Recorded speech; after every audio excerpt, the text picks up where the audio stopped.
अस्सलाम वालेकुम dear CS aspirant students, जो भी साइंस में इंटरेस्ट रखता है उनके लिए ये लेक्चर बहुत ज़बरदस्त है। तो देखिए, मैंने आज कॉमेट पढ़ाया है और कॉमेट में क्या क्या चीज़ें आती है, ये कॉमेट है क्या। तो चलो पढ़ते हैं बिना देर किए। इसके बाद हम कंस्टलेशन देखेंगे, वो क्या चीज़ होती है। तो इससे पहले हम एस्ट्रॉइड और मीटरॉइड्स देख चुके हैं, वो लेक्चर आपने नहीं देखा तो देखें, मज़ेदार था अभी। चलो अभी देखते हैं कॉमेट क्या है। अब यहाँ पर एक पीछे देखो, यहाँ पर एक वर्ड लिखा हुआ है ना, जो आ गया लॉन्ग स्ट्रेच पाथ। इसको याद रखना, ठीक है। बताता हूँ, बाद में समझाता हूँ।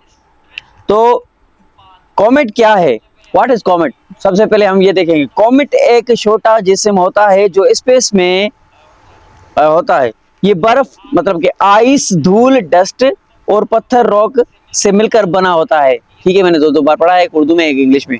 ये आइस, डस्ट, रॉक से मिलकर बना होता है। ये भी सूरज के गिर्द चक्कर लगाता है, जैसे कि दूसरे प्लैनेट्स 8 प्लैनेट सूरज के गिर्द गोल चक्कर लगाते हैं, वैसे ही ये भी कॉमेट भी।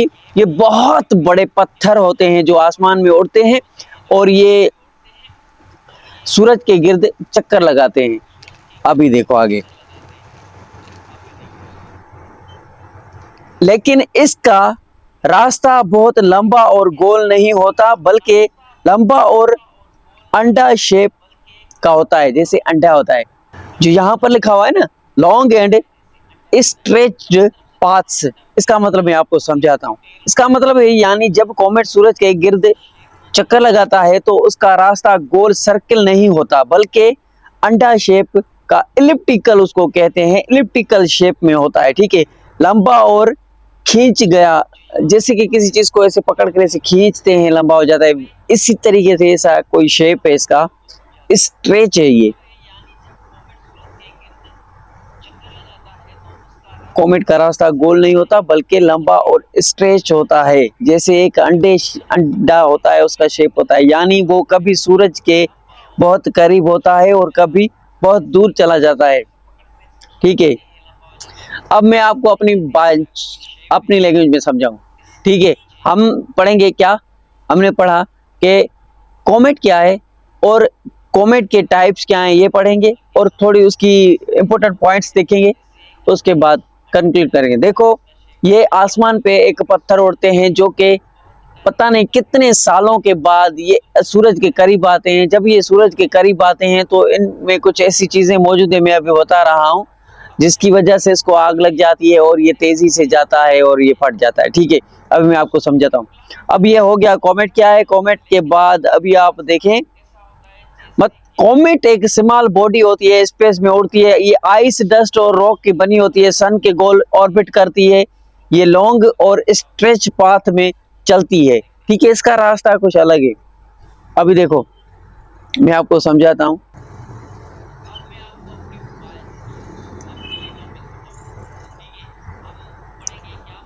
अब कॉमेट के 3 हिस्से होते हैं। कितने? कॉमेट के 3 हिस्से होते हैं, देखो कौन कौन से। न्यूक्लियस, न्यूक्लियस न्यूक्लियस मरकजी हिस्सा होता है, मतलब कि पत्थर है, बीच वाला हिस्सा। यहाँ पर इसको टेल होती है, यहाँ पर थोड़ा मोटा होता है, बीच में जो हिस्सा होता है इसका वजनी और भारी, तो वो न्यूक्लियस उसको कहा जाता है। ठीक है, ये सॉलिड ठोस हिस्सा होता है, मजबूत हिस्सा होता है। इसमें बर्फ, पत्थर और गैस होती है। ठीक है, इसके अंदर बर्फ, पत्थर और गैस होती है बीच वाले हिस्से में, न्यूक्लियस में। ये कॉमेट का सेंटर हिस्सा होता है, न्यूक्लियस। ये एमसीक्यू में आ सकता है।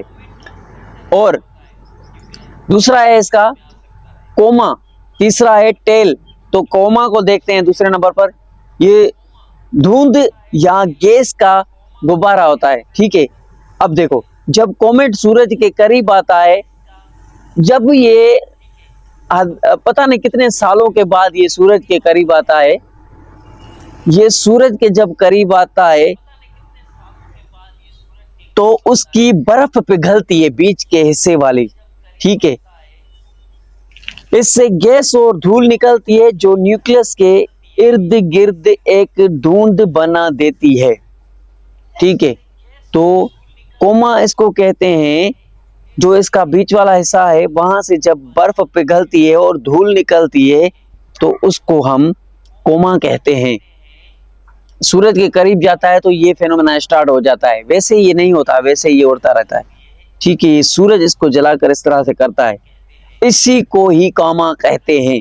अब देखो, टेल, पूंछ या दुम कह लें आप, जब कॉमेट सूरज के करीब होता है तो सूरज की गर्मी और हवा उसकी गैस और धूल को दूर निकाल फेंकती है।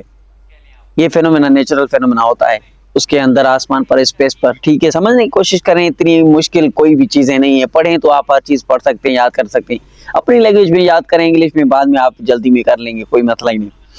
ये गैस और धूल से मिलकर टेल या दुम बनाते हैं। ठीक है, इनकी टेल इस तरह से बन जाती है, पीछे बैकग्राउंड में वीडियो भी चलता होगा, देखें, और इंग्लिश में भी लिखा हुआ है। टेल हमेशा सूरज से दूर वाली साइड में होती है, मतलब कि ये सूरज की तरफ जब ये से जाता है तो टेल इसकी इसकी तरफ होती है, इस तरफ टेल इसकी नहीं होती, ये इसकी साइड होती है। टेल हमेशा सूरज से दूर वाली साइड पे होती है, चाहे कॉमेट किसी भी साइड जा रहा हो।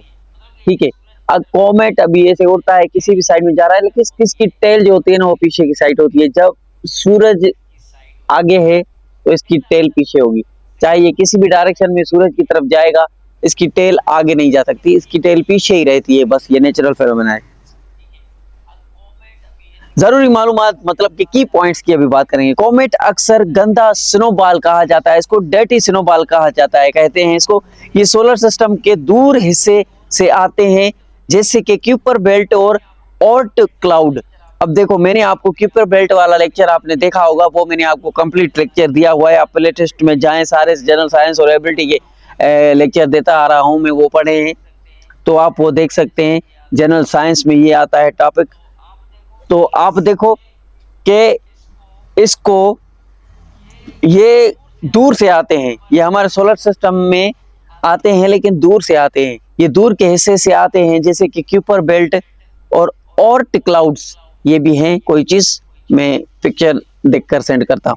तो देखें, जब ये सूरज के करीब आते हैं तो बहुत चमकने लगते हैं, इसलिए हमें नजर आते हैं। ये सालों बाद होता है, अगर ये 10 साल पहले हुआ है ना, अभी 10 साल बाद होगा, 20 साल बाद, इसलिए ये हमें नजर नहीं आते इतना। ठीक है, इनका टेल कभी भी कॉमेट के पीछे नहीं होता, ये हमेशा सूरज के अपोजिट डायरेक्शन में आता है।